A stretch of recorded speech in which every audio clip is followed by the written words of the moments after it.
Welcome to day 2 of AWS series. ఈ రోజు మనము AWS అంటే ఏంటో తెలుసుకుందాం. ఫర్ ఎగ్జాంపుల్, మీరు మీ ఫ్రెండ్స్ కలిసి యూఎస్ఏకి ఒక ట్రిప్ వేద్దాం అనుకున్నారు. కాకపోతే మీకు ఆ వీసా ఇమిగ్రేషన్ ప్రాసెస్ ఎట్లుంటుందో తెలియదు.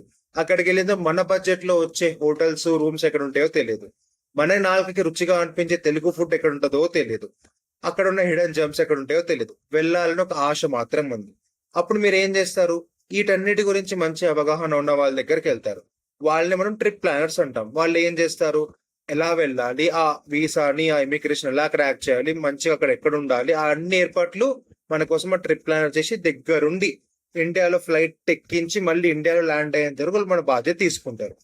ఇలా అని నువ్వు ఒక యాప్ ని తయారు చేసావు. ఆ యాప్ ని ప్రపంచం వాడేలాగా చేద్దాం అనుకుంటున్నావు. అప్పుడు నీకు ఒక సర్వర్ కావాలి, ఒక డేటాబేస్ కావాలి, నీ కస్టమర్స్ ఒక డేటా స్టోర్ చేసుకోవాలి, నీకు సెక్యూరిటీ కావాలి, నీ యొక్క యాప్ ని ఎవరు హ్యాక్ చేయకుండా క్రాక్ చేయకుండా. అప్పుడు నువ్వు ఏం చేస్తావు? ఈ సర్వర్స్, డేటాబేస్, సెక్యూరిటీ ఇవన్నీ నువ్వు తెలుసుకొని సొంతంగా సెటప్ చేయాలంటే చాలా టైం పడుతుంది.